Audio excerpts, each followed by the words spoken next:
Pronto? Enel? Sì, buongiorno, la Gerla.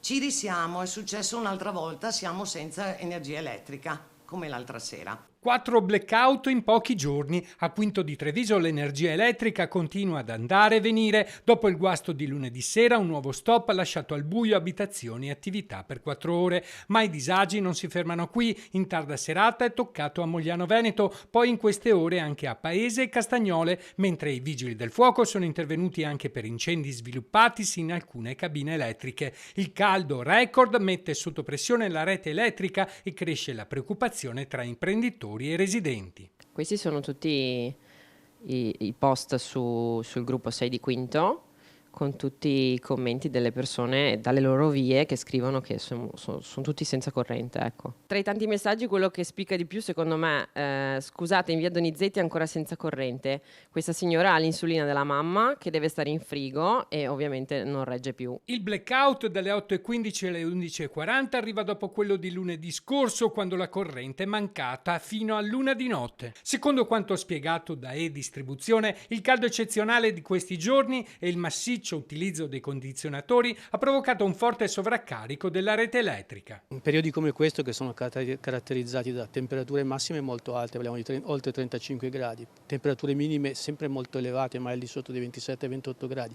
e assenza di precipitazioni per lunghi periodi, non permettono ai componenti della rete elettrica, soprattutto ai componenti interrati, di smaltire correttamente il calore, e quindi questo genera sostanzialmente dei disservizi. E con il termometro che continua a salire cresce la preoccupazione. Saltano i pagamenti elettronici, si bloccano i servizi e nelle case diventa impossibile utilizzare ventilatori e condizionatori. Senza elettricità si fermano le aziende. Noi chiediamo aiuto alle istituzioni perché devono farsi portavoce presso l'Enel perché tutte queste interruzioni non succedano più. Bisogna che la politica si faccia portavoce dei nostri disagi. A pagare il prezzo del caldo sono anche gli studenti impegnati negli esami di maturità in diverse scuole. Tra aule prive di climatizzazione e impianti in difficoltà, affrontano le prove orali in condizioni rese ancora più pesanti dalle temperature soffocanti. Le previsioni indicano che il picco del caldo deve ancora arrivare. Tecnici e squadre di E-Distribuzione continuano a monitorare la rete elettrica. Prevediamo l'allerta delle squadre operative, quindi con un rinforzo del nostro presidio di reperibilità H24,